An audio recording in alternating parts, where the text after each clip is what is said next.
Malcolm-Jamal Warner's widow breaks down in tears over his death. Worst day of my life.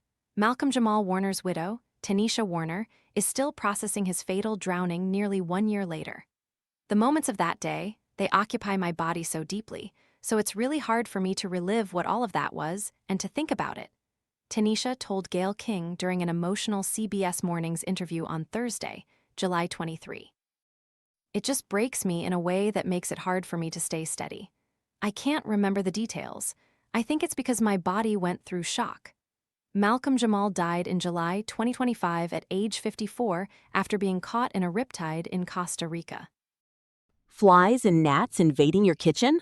Plug in the Zevo Flying Insect Trap to attract and catch flying pests with blue and UV light day and night. Want to check today's Amazon deal? Scan the QR code now or visit grabdeal.us/one before it's gone.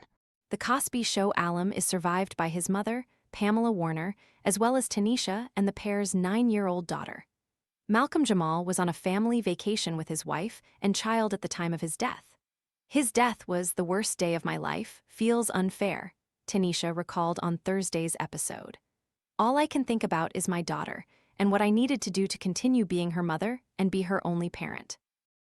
While grieving Malcolm-Jamal's death, Tenisha and her daughter continue to sense his presence. I don't think about moving because all of our memories are here and it hurts, she tearfully said. I can't be in my own home without feeling the loss, but I can't walk away. Amid her bereavement, Tenisha hopes her friends continue remembering their family. I often tell my friends who reach out, and they might not necessarily get a response from me all the time, but I tell them, just don't forget us, she said. I think that's what I'm looking for. The hardest thing about grief is that people move on, but for us, because we're his wife and child, there's no moving on. She continued, there's moving with and living with, he will always be a part of our everyday, and there's not a moment in my day that I'm not affected.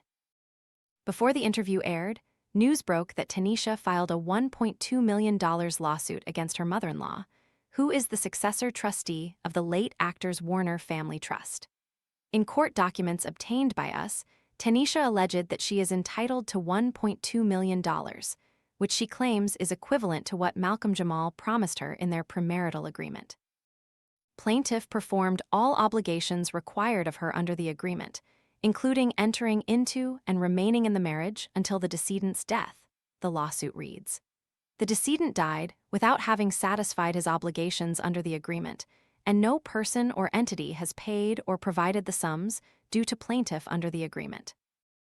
Pamela has not publicly addressed Tenisha's lawsuit, though she seemingly hinted at their dynamic via Instagram, writing, during my year-long grief journey, I have discovered how cruel, evil, and greedy a human can be.